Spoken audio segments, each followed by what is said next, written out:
अब तक आप लोगों ने सुना कि जब सानिया और रॉनी का झगड़ा हो जाता है तो रॉनी भी अपने दोस्तों आदित्य और विजय से नाराज हो जाता है। उसे अपने कॉलेज के दिनों में विजय द्वारा किए गए करतूत याद आने लगते हैं। विजय रॉनी से मिलकर दोनों के बीच सुलह करने की बात करता है। रॉनी उससे मिलने जाता है मगर दोनों के बीच सानिया को लेकर किसी तरह की बात नहीं होती। विजय रॉनी के घर जाकर उससे लिए गए पैसे उसके माँ को लौटा देता है। अब सुनते हैं आगे की कहानी।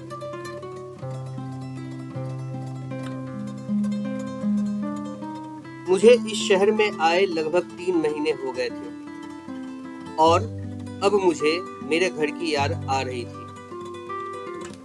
बहुत दिनों से मैं माँ को याद कर रहा था तो सोचा 15 अगस्त की छुट्टी का फायदा उठाया जाए और घर घूम के आया जाए। क्योंकि 15 अगस्त सोमवार को था तो मैं शनिवार की रात को अगर ट्रेन पकड़ता तो रविवार की दोपहर तक मैं अपने घर पर होता। फिर सोमवार की रात को ट्रेन पकड़कर मंगलवार के दोपहर तक वापस काम पर आ सकता था। यही सोचकर मैंने घर जाने का टिकट कटवा लिया। ये बात मैंने अपने किसी भी जान पहचान वाले को नहीं बताया। सोचा अचानक मिलकर सबको चौंका दूंगा। इसीलिए मैंने माँ, भैया, विजय, आदित्य किसी से भी ये बात नहीं बताई। और तो और मैंने सानिया को भी ये बात नहीं बताई कि मैं कलकत्ते आ रहा हूँ, क्योंकि अभी तक उससे मिलने का कोई प्लान था ही नहीं। शनिवार की रात को जब मैं ट्रेन पर बैठा तो मन में ख्याल आया कि शायद यही सही मौका है सानिया से मिलने का। क्यों ना उससे मिलने की बात करूं।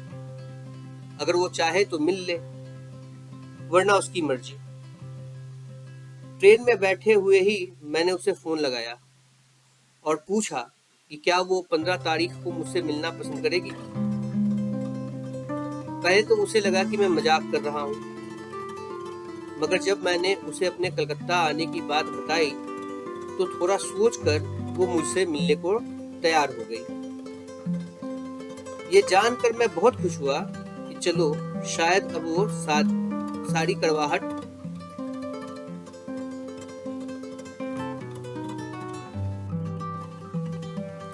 ये सुनकर मैं बहुत खुश हुआ और सोचा कि चलो शायद अब वो सारी कड़वाहट खत्म हो जाएगी और हो सकता है कि मैं उससे शादी की बात भी छेड़ दूं।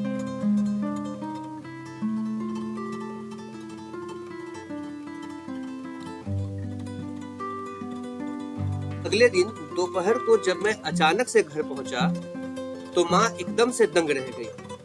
उसकी आंखों से खुशी के आंसू छलक पड़े। मुझसे गले मिलते हुए वो मुझे पुचकारने लगी।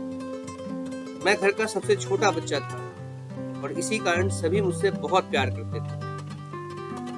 माँ तो वैसे भी छोटे बच्चे को सबसे ज्यादा प्यार करती है। भैया भी मुझसे मिलकर बहुत प्रसन्न लग रहे थे। भाभी भी खुश नजर आ रही थी, मगर माँ का रोना रुक ही नहीं रहा था।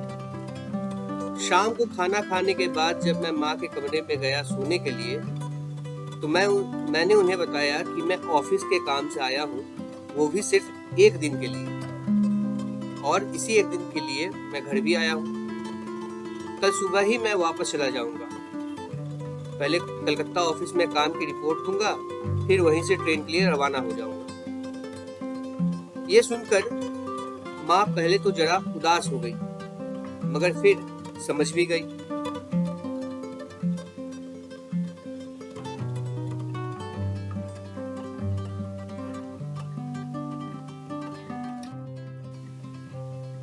उसी रात को मैंने माँ से सानिया के बारे में सब कुछ बता दिया और उन दोनों की बात भी करवा दी। दोनों में काफी अच्छी बन रही थी। यह देखकर मुझे अपना मामला जमता हुआ लगा। अगले सुबह जब मैं घर से चला तो सभी को यह बताकर चला कि मैं दोपहर की ट्रेन से वापस जा रहा हूँ, जबकि मेरी ट्रेन शाम की थी। घर से निकलते ही मैंने सानिया को फोन लगाया और उसे मिलने का समय और जगह बताया। फिर मैं अपने घर से और वो अपने घर से निकले। हम दोनों कलकत्ता में स्थित एस्प्लैनेड मेट्रो स्टेशन में मिलने वाले थे। फिर वहां से सोचते कि जाना कहाँ है। खैर, जब मैं रास्ते में ही था तभी विजय का फोन आ गया और उसने मुझे पूछा कि भाई, तू कलकत्ते में है और तूने मुझे बताया तक नहीं, मिला भी नहीं। ये बात मुझे थोड़ी अटपटी लगी, क्योंकि मैंने तो किसी को भी नहीं बताया था कि मैं यहाँ आने वाला हूँ। मैं ये सब सोच ही रहा था कि तभी वो खुद ही बोल पड़ा, अबे साले डर मत, मैं तो मजाक कर रहा हूँ, मैं खुद ही पुणे में हूँ। बस यूं ही जी चाहा कि तुझसे बात कर लिया जाए, सब ठीक तो है ना।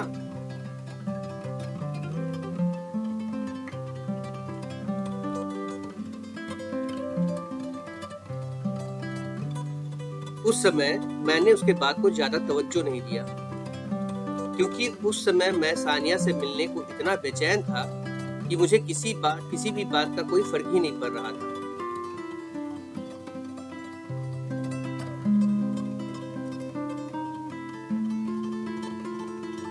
मैं तो बस उससे मिलने की धुन में खोया हुआ था।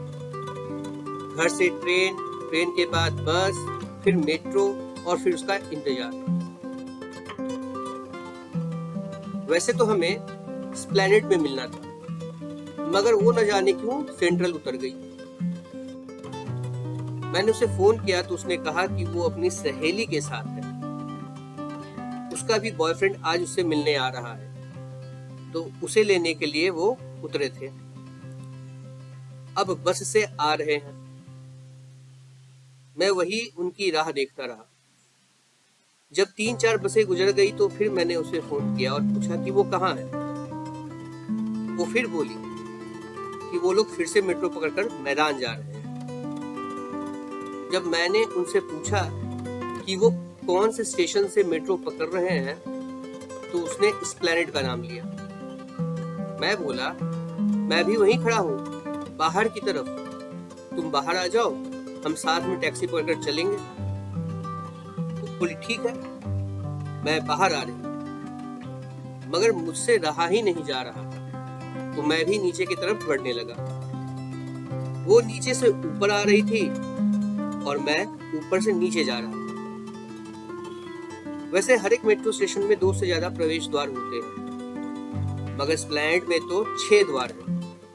हम दोनों इतने बेचैन थे कि कोई ये नहीं बता रहा था कि कौन किस द्वार से आ रहा है या जा रहा है। वो पूरब की तरफ से आती तो मैं पश्चिम की तरफ जाता, फिर वो उत्तर की तरफ और मैं दक्षिण की तरफ। इस दौरान हम दोनों 3 बार एक दूसरे के विपरीत ट्रैक से भी गुजरे, मगर एक दूसरे को पहचान नहीं पाए। जब 3-4 बार ऐसा हो गया तो मैंने उससे कहा कि एक काम करो, तुम किसी एक जगह जाकर रुक जाओ, या तो मेट्रो स्टेशन के अंदर या तो बाहर। फिर मुझे उसके आसपास की कोई चिन्हासी बताओ ताकि मैं तुम तक आ सकूं, नहीं तो ऐसे तो सारा दिन निकल जाएगा और हम मिल भी नहीं पाएंगे। उसने भी सोचा यही सही होगा। फिर उसने मुझे बाटा वाले गेट पर मिलने को कहा। वो आधे सीढ़ी पर खड़ी थी और मैं ऊपर आ रहा था। सीढ़ियां गिनकर कुल 20-25 ही रही होंगी, मगर उस समय ये इतनी ज्यादा लग रही थी कि जैसे खत्म होने का नाम ही नहीं ले रही हो। आने जाने वाली हर एक लड़की में मुझे सानिया दिख रही थी। जिसकी भी नजर मुझ पर पड़ती या मेरी तरफ कोई लड़की देखती तो मुझे लगता कि ये वही है। मैं जाने कब से सीढ़ियां चढ़ रहा था और मुझे पता ही नहीं चला कि मैं कब उसके पास से गुजर गया।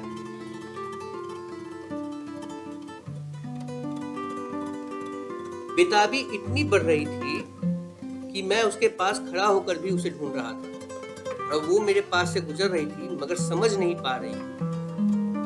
लेकिन जब मैं बाटा वाले गेट पर पहुंचा तो देखा 2 लड़कियां एक साथ खड़ी हैं। एक थोड़ी सावली सी है, गोल मटोल चेहरा, हल्की भूरी आंखें, रंग दवा सा, मगर चेहरे का पानी चमकदार। दूसरी तरफ एक गोरी सी लड़की, घुंघराले से बाल, सफेद पोशाक और थोड़ी लंबी। वो लोग मुझे आते देख रहे थे और मैं उन्हें सीढ़ियां चढ़ते हुए देख रहा था। हम दोनों के ही मन में कश्मकश थी कि क्या ये वही है जिसे हम ढूंढ रहे हैं। जैसे जैसे मैं सामने आता गया मुझे यकीन होने लगा कि ये वही है, मगर पास आकर भी हम बात नहीं कर रहे थे। जब इंसान जरूरत से ज्यादा उत्सुक होता है तो बुद्धि काम करना छोड़ देती है। मैं 2 सीढ़ियां नीचे रुक गया और सोचने लगा कि अब क्या करूं, और वो ऊपर खड़े सोच रही थी कि क्या करें। हम दोनों में से कोई भी आगे आकर मिलने की हिम्मत नहीं जुटा पा रहा था। और तो और उसकी सहेली भी चुपचाप खड़ी थी, कुछ बोल नहीं रही थी। तभी नीचे से एक भीड़ आ गई जो कि अभी अभी आने वाले ट्रेन से निकली थी। हम सब अपने अपने जगह में जमे हुए थे, इसी सोच में कि अगर इस भीड़ के गुजरने के बाद भी अगला यहीं खड़ा रहा तो फिर उससे बात करेंगे। भीड़ को गुजरने में 3 मिनट का समय लगा और तब तक मेरी नजर बस उन दोनों लड़कियों पर जमी रही। लेकिन जैसे ही भीड़ खत्म हुई मैंने देखा कि उन दोनों के साथ एक लड़का जुड़ चुका था और तीनों आपस में बातें कर रहे थे। मुझे लगा कि अब मुझे जाना चाहिए, मगर तभी मेरे फोन की घंटी बजी। मेरी नजर फोन से पहले उस लड़की पर गई जो अपने कान पर फोन टिकाए हुई थी। मैंने उसे देखते हुए इशारों में पूछा कि क्या तुम ही फोन कर रही हो? उसने भी इशारे में कहा, क्या ये फोन तुमने पकड़ा है?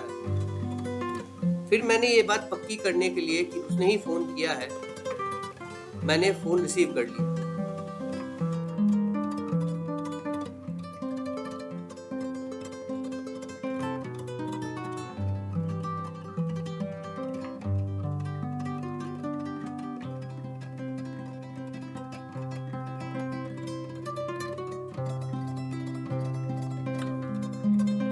बात करते करते अपना हाथ उठाया तो उसने भी अपने हाथ से इशारा कर दिया। ये वही लड़की थी जो पहले उस लड़के से बात कर रही थी, सावली वाली, जो कि मुझे बिल्कुल भी पसंद नहीं आ रही।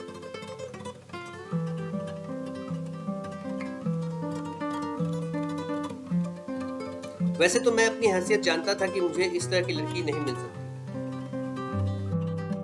मैं थोड़ा सा उदास तो जरूर हुआ, मगर प्यार तो प्यार होता है भाई साहब, और मैं सिर्फ तन की सुंदरता पर जाना नहीं चाहता। लेकिन मेरा इशारा पाकर उसने फोन उस लड़की को पकड़ा दिया जो इस वक्त दूर खड़ी थी।